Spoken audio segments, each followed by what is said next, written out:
San Antonio has grown from being just a smaller military town to now being the 7th largest city in the entire country. And unlike some of the other big cities in Texas like Austin, Dallas, and Houston, San Antonio still has that small town feel. Now, since I have lived here for literally my entire life, I want to talk to you guys about the reasons why I have lived here for so long and why I am never going to leave. We'll talk about all the reasons that I love San Antonio, some of the things that I dislike about San Antonio, and also talk about, if you're considering moving to San Antonio, why this might be a really, really good fit for you.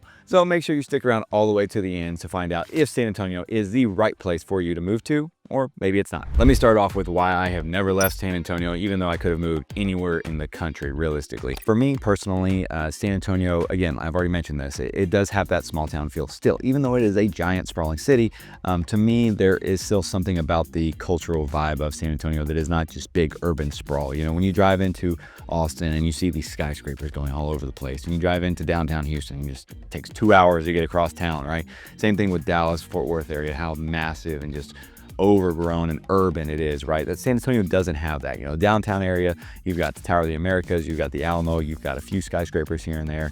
Riverwalk is beautiful, but it's the Riverwalk. Downtown is all about the Riverwalk. You got the Pearl District. You have the culture of HEBs as well. You have all the different parks all around town. You have, just as a whole, it is not like this just giant, massive, New York style, LA style, just go, go, go, super fast pace. It's much slower pace, which I do realize is not for everybody. And I think one of the reasons that the prices in San Antonio have stayed so low is because of this. Now let's talk about the price points themselves. Now they have gone up in recent years, but they have done that everywhere across the world, realistically. And if you look at the future of San Antonio, there are some developments that I'm going to talk about later in this video that could potentially change some of that in certain areas. But starting with home prices, you look at San Antonio, it is the most affordable big city in the entire state of Texas. The prices themselves are actually 21% below the national average, and you're looking at a median price point of about $320,000 right now. If you look at certain other sites, it's going to say somewhere in the range of like $280,000 to $320,000. So right around that $300,000 price point is going to get you in a median price typical home in San Antonio, which is truly amazing. If you look at Austin, that number is over $550,000, and Dallas is nearly $490,000. That's a huge difference for your monthly bills. I also love how San Antonio really blends all these cultures together. So of course, San Antonio being a huge Hispanic culture, but you also have big German influence too. So you look at New Braunfels, and the German roots over there. Same thing with Bernie, and then out west, and even Castroville, and just stuff here locally too. There's a wide range of different types of cultures that come together here in one place. Now, as much as I love just about everything about San Antonio, there are a few things that I don't like so much. But before I get into what does bug me about the city, I want to introduce myself. My name is Michael McCall. I'm a real estate agent here that runs the Life in San Antonio, Texas home group in the San Antonio area and all the suburbs surrounding San Antonio. So if you are interested in moving to San Antonio and you are looking for more videos like this, I do complete honest videos just like this one about everything related to San Antonio. So make sure you subscribe to get more of that. And don't forget to reach out to us if you do have any questions about moving here or need some help with that. Now, without further ado, let's get into some of the negatives that I don't like so much about San Antonio. There's no question, every city has its problems, and that does include San Antonio. So the first one we'll talk about is the traffic. So although, in my opinion, San Antonio is way better than some of those other big cities in Texas like Austin, Dallas, and Houston. I mean, it's by far not anywhere close to any of those places, in my opinion. There are still some major headaches, especially when it comes to road construction. So we've grown quite a bit, and the roads and the highway systems going around certain parts of the city have not kept up with that growth. So you look at some of the improvements they're doing right now, such as the I-10-1604 interchange, the 35-1604 interchange, and then out on the west side of town, especially out on like Petranco, Calabro Road, and then going out US Highway 90, going out towards Castroville on that west side where there is a ton of growth. It is going to be a lot better in the near future. I mean, just as a good example, I-10 going up towards Bernie, and then 281 going from Stone Oak up towards Bulverde. Both of those were projects that were recently completed, and as soon as they were completed, it was a night and day difference on the traffic going through those spots. And so I know that once these are done in the next probably 5 years realistically, it's going to make things so much better in those areas of town. You also have the heat. So Texas we are in South Texas, and the heat is very, very dramatic. Our summers pretty much run from May to like September, basically. And July and August are our hottest months. We recently set the record, I think a few years ago, for the most 100-degree days in a calendar year. Although this year in 2025 has been much better, there's been much fewer 100-degree days. We're in the heat of it right now, and it is very, very drastic as far as whenever you go outside and it's 100 degrees, or you get into your car and it's 115 degrees on that dashboard. you're burning up, and there's not a lot of times where you want to go outside and actually enjoy, the South Texas weather, because there's not much to enjoy until that sun starts to go down. You start to get down into those low 90s at least, right? So that heat can be a challenge, but one thing I will say is that the humidity in San Antonio doesn't have near the humidity that you may think it does. Another thing that's kind of a negative is the sprawl, kind of how spread out everything is. There's really no walkable areas because, like I mentioned, San Antonio is kind of a small town feel, right? It's not the urban, it doesn't have that urban inner city life that a lot of other big cities do have. So if that's something you're looking for, you may want to do some more research on that, because public transit system is not very good, even though they are doing some improvements. But it's just one of those things where you have to have a car to get across town. It does take some distance to drive, even though it may not take as long as some of you guys that are coming from some of these other big cities, and it takes an hour to get 10 miles down the road. It's a longer distance of driving because you're going all the way across town to get to just about anything, because it is all spread out. Another thing related to that is that the growth is relatively uneven. I mean, you see that in most places. I mean, the growth kind of goes to where the industry is at a lot of ways, or where there's certain geographical benefits, right? So a ton of people want to live up in the hill country, which is up on the north side of San Antonio. So you've seen a lot of growth go up on the north side lately. A lot of that growth has been up northeast, going towards New Braunfels and Austin, that I-35 corridor between San Antonio and Austin. They're saying San Antonio and Austin is going to be that next big metroplex. So there's a lot of growth happening in that direction.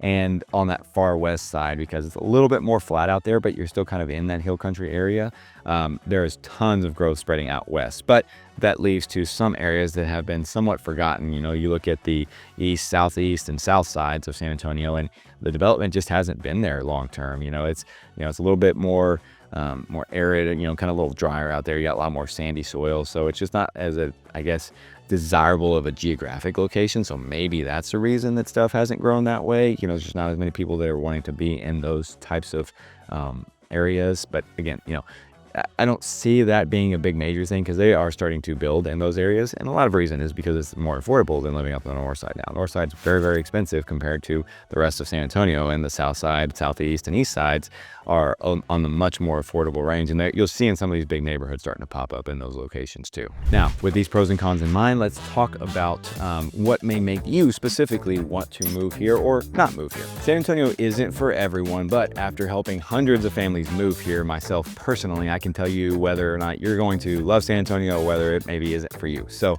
looking at it first and foremost, especially if you have kids, I mean, the school districts here are really, really good. There are certain districts, of course, that are much higher rated than others, but as a whole, especially in some of these areas that are growing and developing, those school districts tend to be rated really, really well. You also have, if you don't want to put your kids in public schools, and some of the better public schools, especially that we have, there are some good private school options, some good Christian school options out there as well.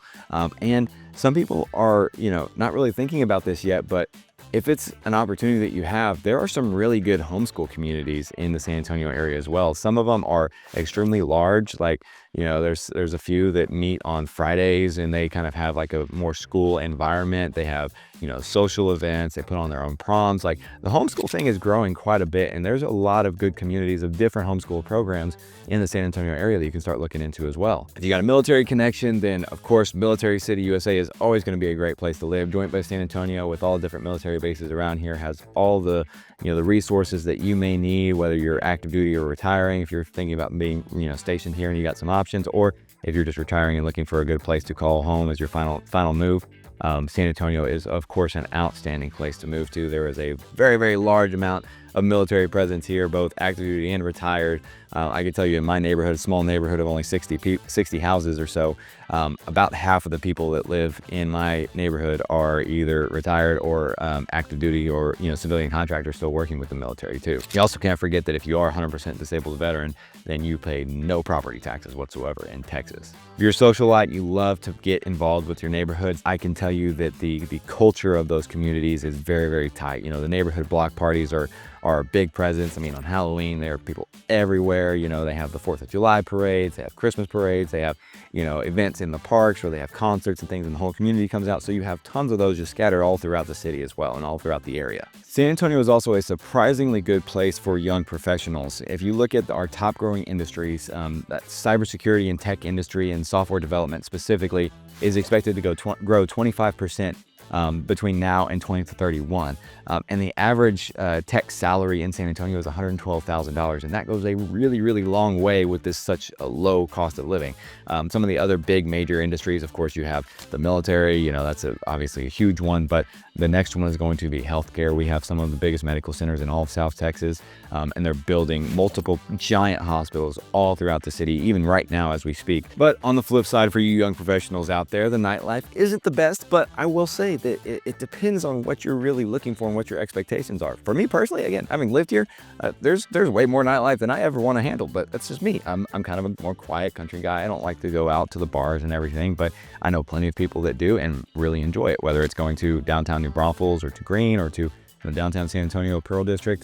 There's many different areas that work really well, but I'll talk more later in this video about how San Antonio is going through some of these developments that could change a lot of this. If you want a good instinct, gut response of whether or not you think San Antonio is a good ticket for you, and this is something I do get quite a bit for people that are moving here and we're looking at houses. You know, they drive around and they're like, does everybody always wave? Like, is that just a normal thing in some of these spots? I'm like, yeah, it actually is. You know, you're driving through some of these neighborhoods, look at houses, and neighbors walking their dog down the street, wave at everybody. And you know, you're driving down some of these old county roads and some of these more rural areas, and you know, people driving by, you know, flash their hand and wave at you. I mean, that's just a normal Texas thing. It's just a Texas hospitality. I mentioned some of the negatives, so let's go ahead and talk about how San Antonio could be better. One of the biggest things is that, of course, San Antonio is way too car dependent. There's not very many walkable areas, and the public transit is very, very minimal. They are doing some improvements to that, and VIA, being the public transit provider in San Antonio, is working on some of those things. For example, the new rapid transit line called Green Line by VIA just broke ground earlier this year, so that should be moving along here pretty soon. But it's nothing like a light rail system that kind of goes all the way across town. But again, you know, San Antonio isn't really built for that as a whole, so it's kind of a lifestyle situation that you're looking at when you are moving to San Antonio. And just as an example, that Green Line BRT is going to be a $480 million project, and it's supposed to connect the airport to the downtown area. And although that just broke ground, it's not expected to finish until 2028. So there's a ways to go until that actually is useful and helpful for certain people.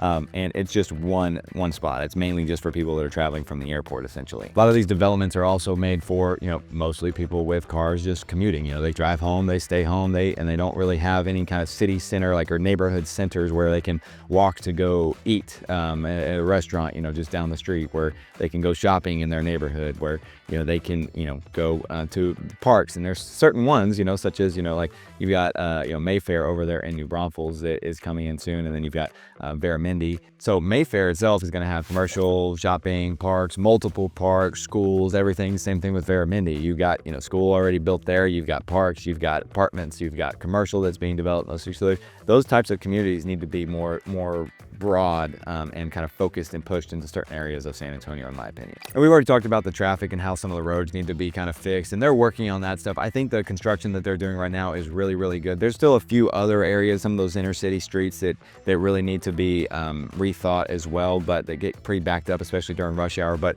the highways are the main things. I think that west side of San Antonio is going to need some help. I mean, that Calabro, Petrenko area, with all the neighborhoods that are out there, the traffic out there is just a flat out nightmare. So if you are considering that side of town, on that west side, just know that if you're driving and commuting into town, the further away from 1604 that you get, the worse that traffic is going to be and the longer it's going to take you to get into San Antonio. Now, city planners are doing a lot to help with the future of San Antonio. So without further ado, let's get into talking about what some of these plans are, and I'll give you some of my opinions on those. So San Antonio is currently at a crossroads, in my opinion. You have all these big developments that everybody is talking about. You've got the major ones, like the Green Line BRT, a $480 million project that just broke down, but you also have a $2.5 billion airport expansion that is going to bring more and more people into San Antonio. Some of these big developments that they're talking about, specifically talking about Project Marvel. Project Marvel is a $4 billion potential investment. Huge, basically downtown hemisphere renovation, the Alamo Dome, the Interstate 281 kind of and 37 going up through that downtown area, the new Spurs Stadium going down there, a new San Antonio Missions minor league baseball stadium. So you're kind of looking at bringing all these things that are scattered around San Antonio to the downtown hub, because a big downtown area and a popular downtown area is what brings even more people to those suburb areas. areas because they live in those suburb areas and can go into downtown for their entertainment, nightlife, all that stuff that they really want as part of their lifestyle. How all of this kind of ties together, especially with the Alamo Dome, to potentially bring more professional sports to San Antonio. My opinion, I'm a big sports guy, love baseball, would love to see a Major League Baseball team, would love to see an NFL team. Both of those, you want to talk about drastically increasing the desire and the pull to San Antonio. That would do a world of difference. And in my opinion, San Antonio, being as proud as it is, especially the South Texas area, there's nothing in South Texas that has anything like this. So you bring everybody from all around South Texas to San Antonio to support these clubs, it's going to happen. I think that there's going to be a huge support for these big teams if they were to bring some to San Antonio. In addition to Project Marvel, you look at the growth that is happening between San Antonio and Austin. They've talked about, high-speed train that goes from Austin to San Antonio. I don't know if that's ever going to happen, but there's going to need to be some connection there because especially looking at the corridors like New Braunfels and San Marcos and those towns there's a ton of people that live in both those places and commute into either San Antonio or Austin. So it is going to continue to grow together, the two of them, and that is going to make this Metroplex, this Austin-San Antonio Metroplex, rival that of Dallas-Fort Worth. Will it ever get to that level? Dallas-Fort Worth is so far ahead of everything. I don't know that it will, but it very well could get to a comparable level and make it one of the more desirable metroplexes in the entire country and possibly in the entire world, especially if you look at the historical growth of Texas. Now, so having lived in San Antonio my entire life, I think the heart of this city is the people here, the community itself, the neighborhoods that you move into, the culture that is here, and just everybody coming together for support in the city and the things that would make this city great, continue to make this city great and keep that same charm, that culture charm that it does have, and hopefully we'll continue to have for years and years to come. Yes, we do got some problems with some traffic that they're working on, heat you can't ever get rid of, and of course you need a car to move to San Antonio, but again, you just look at that and you kind of realize that as ahead of time before you even get here. There are tons of affordable neighborhoods out there with really good houses that you can buy in. There are more than just the Riverwalk and the Pearl District, and it's not just the Alamo City. We are Military City, USA. We are the pride of South Texas, in my opinion, and the culture here is just second to none. So if you're really truly wondering what would make San Antonio a great fit for you and your family, here's my take. San Antonio has tons of great neighborhoods within the town itself. You look at, over on that northwest side, kind of right there close to that medical center between that UTSA area. You got the far west side for a lot of new construction, lots of newer schools out there, a lot of really affordable new construction. You look at some of the inner city places with some really high-end luxury homes. If you're looking to be close to the city, you look at Alamo Heights, Terrell Hills, Olmsted Park. You got Chavano Park, Hill Country Village, and all those areas kind of in that space. If you're looking to be on the north side in some of the highest rated school districts, look no further than Bernie, Stone Oak, Bulverde, Spring Branch. Want to be a little bit further away, but still be close enough into San Antonio that you can get here for your commute, or if you're looking on that northeast side, or even if you're commuting into Austin, maybe you're commuting to Austin and your partner is commuting into San Antonio. Look at New Braunfels, very highly rated schools and tons of things to do over there. And if you're looking at some of those places that are super underrated, look at that south side of San Antonio. You've got all those new neighborhoods that are popping up on the south side and southeast sides. You've got a ton of future development that's coming into those areas between the Toyota manufacturing, some of the big industrial manufacturing facilities that are going down there, the new Vita subdivision, Texas A&M San Antonio. You've got tons of different warehouses and supply chain options over there on that east side near I-10 going out towards Houston. So San Antonio has something for literally everybody. If you guys have any questions again about moving to San Antonio, would love to help you guys out. My name is Michael McCall again. Run the Life in San Antonio, Texas Home Group. We love to be the ones to help you find your next home in San Antonio, whether it's new construction or not. We can help people with just about anything. So reach out to us, schedule that call to have a conversation with us. Make sure you're subscribing as well. And if you are considering some of these suburbs that I just mentioned, make sure you check out this video right here, which talks about some of these areas that are absolutely booming right now. And until the next one, guys, we'll see you there.